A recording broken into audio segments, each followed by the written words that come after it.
Welcome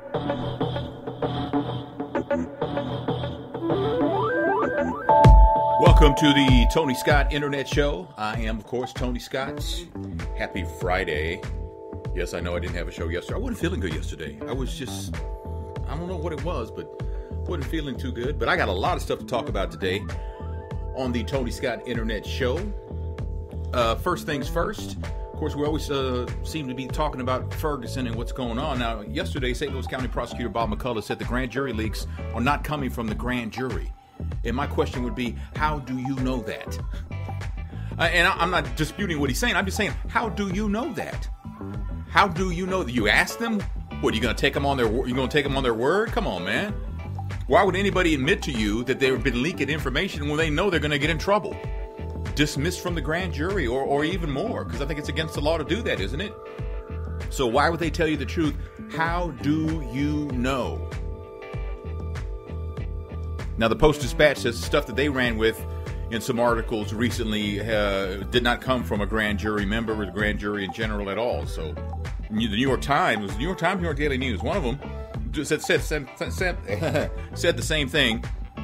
It didn't come from the grand jury. But how do you know? I guess that's the question. You don't.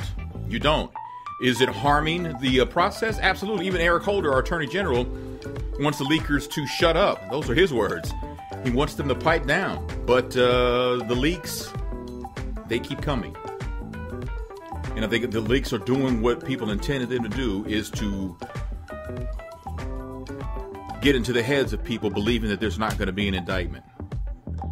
And of course, those same people who say, I ain't surprised, so those are the ones who make me sick. Folks who say, I'm not surprised when something happens, that's the problem.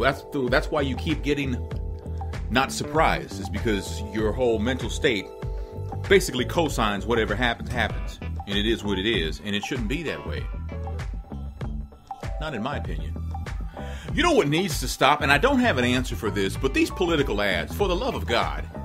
I mean, we can't expect the politicians to police themselves, because they won't. I mean, in Missouri, they have the robocalls. There's a law against that, but politicians are exempt from that, so they can get their robocalls in telling you to vote for them. So they can still call you. That's not against the law. So we know we cannot expect politicians to police themselves. So what would be the answer? Do we vote them out? Is that realistic, to vote out enough politicians to change that law? Because this is ridiculous, y'all. This is ridiculous. I mean, it really is. And then the lies they tell on each other. All that does nothing for, in my opinion, it does nothing to sway voters, really. Yeah, it'll get us talking a little bit, but at the end of the day, we're going to vote for who we're going to vote for, and your ad is not going to sway anybody. You know, unless you've got like video proof that somebody said something or did something, right? And even then, I mean, when Marion Barry was on video smoking crack, there were still people who, supported him and voted for him when he ran for office again. So these politicians are not going to police themselves when it comes to their ads. It's not going to happen. But we need to find a way to get them all in line, because this is ridiculous. I mean, the TV stations, radio stations, yes, they count on that advertising money to make their budget and all that stuff, all to the bottom line and everything. I can get all that, but I mean, come on, man. It's beyond sickening, is it not? I mean, it's crazy. These political ads, sometimes 6 of them in one commercial break. That's just not right on any level at all. Tim Cook, the guy who runs Apple, who succeeded Steve Jobs after Jobs passed away, revealed this week that he's gay. He says he never hid it from anybody. It's not an issue at Apple. And, it shouldn't, he said, but of me saying that I'm gay on the level that I am, I'm paraphrasing, but if it helps someone find peace, then I have no problem with losing, that part of my life and keeping it, not discussing it. He says he's openly gay, but he never really talks about it because it's a non-issue for him and his circle, which I get. So what happens now with homophobes who believe that, I will not support anybody who's gay and all that. So now you're not going to buy iPods and iPhones and, Apple products anymore? Just because the CEO is gay? Are you going to do that? Probably not, huh? Because it's a good product. That's funny how things are. Like the people who are racist against African Americans have no problem with watching black NBA ball players or black football players or heroes. You know, like they love Michael Jordan. They love Michael Jordan. but he was a hero. I mean, I saw a picture one time of a guy wearing a Michael Jordan t-shirt at a Klan rally. I was like, wait a minute. What's wrong with this picture? But I mean, you know, come on. He was a good player, but I don't know. I don't know how people are going to react. Some people, you know, it's funny how we pick and choose things, right? When I did radio, you know, we would talk about certain things and people would say, well, sin is sin, which is true. Is one sin worse than the other? Apparently not. But if the Bible says that homosexuality is a sin, and as someone who's a novice to this, I don't know if it says that. Or is that someone's interpretation of that? Don't send me passages and all that stuff because I'm going to delete you, then I'm going to block you. I'm just, for a point of reference, it does also say that we should love each other. I mean, that's basically the basic message of the Bible is love each other, have compassion for each other, put the sins of man on God, and he will take care of the rest. Just continue loving each other is the basic message I've always gotten out of the Bible. But some people, you know, they like to pick and choose. They sometimey Christians is what they are. Man, the San Francisco Giants, I guess you can call them a dynasty, right? They've won 3 World Series in the last 5 years. They beat Kansas City on a Wednesday night 3-2 to take 4 games to 3 and win, like I said, their 3rd World Series in 5 years. Now, San Franciscans celebrated by shooting each other, stabbing each other, you know, just causing mayhem. Man, imagine what would happen if they'd have lost. But 2 people were actually shot. They're going to be okay, but wow, that's how you celebrate? You shoot people? Man, that's ridiculous. You know what I always heard, though, because everybody assumes, they're talking about football here, that the Oakland Raider fans are the worst and most dangerous fans in the country. But what the worst kept secret always has been is that San Francisco 49er fans make Raider fans look like Boy Scouts, is what people have told me, that it is ridiculous. But since San Francisco is perceived as a cosmopolitan type of city, and Oakland is Oakland, well, then Oakland gets all the shine for being nasty. But actually, it's San Francisco, the 49er fans. Don't get me wrong, both cities are beautiful cities, but the 49er fans are far more nasty than Raider Nation is, and it's been that way for years. And of course, people say, well, Philadelphia will give anybody a run as far as fans being nasty, but I don't know that to be true. Hey, I read this story, and I got it on the Talking 360 page under, I think it's What the What, but this man in Michigan is trying to get out of a $30,000 bill from the state for child support because the child was never his. The child's not his. I mean, he had DNA tests. There's no chance this child is his, right?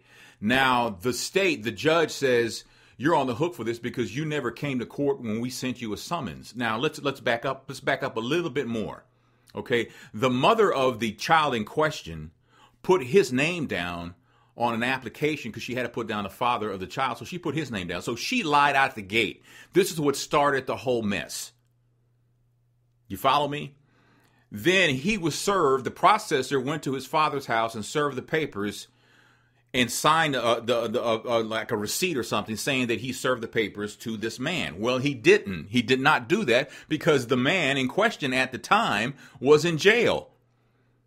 So whoever he gave those papers to was not the man who was supposed to get them. So he never got them, and he never knew he had a child or an alleged child because the woman lied. So the judge, she had a problem just because he didn't show. Well, you didn't show up, so you're on the hook. All right. So they went through the process a little bit more, and another judge says, you know what? He's right. Wiped off the child support, but now, the state of Michigan, they want their $30,000 back in welfare payments that they made to this woman for this child, and they're going after him because she named him as the one. Now, the woman was interviewed, and she says, it all started with me. It's my fault. I'm trying to help him any way I can. I was wrong, all this, that, and the other. And, you know, you can appreciate when someone comes clean about something. But you know what? She should be on the hook for the 30 grand. She should be on the hook for the 30 grand. This man did nothing but live his life in regards to that situation. The child is absolutely not his. DNA says there's not a chance in hell he's the father of that child. So why is he still on the hook for the 30 grand in welfare payments the state of Michigan made to this woman? If she's the one who started the whole thing, why isn't she on the hook for this 30 grand? That should be her bill, because based on her lie, knowingly lying, this whole mess started. I say she gets the 30 grand. This man did nothing. He did nothing wrong. That is beyond ridiculous. Man, have you seen the viral video of the woman who she recorded catcalls? She got catcalled like 100 times in a day or something like that. And now she's getting death threats from men, probably, because men think that catcalls are just no big deal, which they are. Are catcalls ever going to stop? No. Are we ever going to completely wipe out marijuana smokers? No, we're not. Are we ever going to wipe out domestic violence abusers? No, we're not. We're not. It's not. We're not. Just some people in this world just not going to get it. Some men think that catcalling is harmless, but it's when it gets out of hand. You know, two things men never think about. One is, if you catcall a woman and she actually shows interest in you, do you really want her? Really? Because how many times do you think she's shown interest if you got her? I mean, and look at you, man. I mean, just look in the mirror. Do you? And the other thing is, man, the only thing women appreciate when they don't know you and you got something to say to them is hello. They'll let you know if they're interested. But men have a hard time accepting rejection. I have witnessed women walk by and guys catcalling her, and she didn't, and the woman didn't say anything. She just kept going, right? And the next thing you hear is, what, this bitch thinks she too good for me? Really? Really? I mean, truthfully, yeah, she is too good for you, but really? I mean, come on, man. So, you know, there's some men who will never get that. Some men will never get the fact that you should not hit a woman.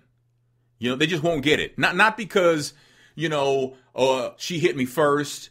Not because I don't take nothing from anybody. Not for any of, you know, I've tried to explain this to men before. The reason, and I try to be kind of selfish with it and tell them, here's a reason you never thought about. If you hit a woman, you're going to have to go to jail. You're going to have to go to court. You're going to have to go to a lawyer. You're going to be away from your job. You might lose your job behind this. Your future gets shut down. All these things are in play, plus more. But it's more important for you to hit somebody who you know whose ass you can whoop. That's crazy. I just never got that at all. That is beyond. But on this catcalling thing, so Rush Limbaugh watches this video, and he says those men were being nothing more than polite. Rush Limbaugh is a turd. You know that? He's a turd. I mean, come on, man. Come on, dude. There were not being nothing more than polite. Man, shut the hell up. Come on, man. Have you followed the Brittany Maynard story? Brittany Maynard is a 29-year-old woman who was told that she had an aggressive terminal form of brain cancer. This was in April. The doctors gave her like 6 months to live. So this is supposed to be it, right? We're coming up on that time. Well, she moved to Oregon so she could take advantage. They have a death with dignity law there. So if you're in her situation and you don't want to put your family through anything, you don't want to go through what she may go through if she, you know, plays it out, which is, my understanding, is a very painful, just a very not good way to die. The law is, so in Oregon, the death with dignity, so people can die with dignity. And, you know, she's been living her life. She's been taking stuff off her bucket list. And she says that she hasn't decided yet when she'll end her life. She's determined to make the decision, but she says she still feels good. She still enjoys the joy and laughs with her family and friends. So maybe right now it's not the right time, is what she said this week. But it's going to come, because I do feel myself getting sicker with every week. So, I mean, how would you feel about that? I guess, I mean, because some people will say, well, that goes against God's will because only God will take you unless you're murdered or something like that. Otherwise, you're committing a sin, right? Because suicide is a sin. Thou shalt not kill, even if you kill yourself. And sin is sin, as I said earlier on the show. But I don't know how. I don't know, man. And I think I would be like going out of my mind if I was like a family member, sibling. If I was my child, they'd have to put me in a rubber room. I'd go crazy. But if you think about that for a second, that is, whew, man, that's a tough decision. You have a terminal disease and it's only gonna get worse. You have the opportunity to take your own life legally in the state of Oregon. Do you do it? It's to spare yourself and to spare your family the agony of what you're going to be going through. Man, that's, whew, dude, that's some strong. I don't know what I would if I'm her. If I'm Brittany Maynard, I don't know what I would do. If I'm a family member, I don't know what to say. I mean, at that point, you don't want to like leave to go to the store to get a carton of milk because you don't know when you get back if it got so worse that she flips the switch. You don't know. I mean, you don't know.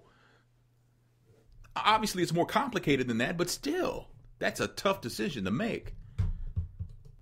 Round one, or at least the latest round in the Marvin Gaye estate Pharrell Robin Williams lawsuit over blurred lines and Got to Give It Up, there seems to be a winner in the latest round. I'll tell you about that coming up in 20 seconds on the Tony Scott Internet Show. Do you want to reach an audience that you haven't tapped into yet and not blow your budget? The Tony Scott Internet Show is new, growing, and available to you. Advertising on the Tony Scott Internet Show is extremely affordable.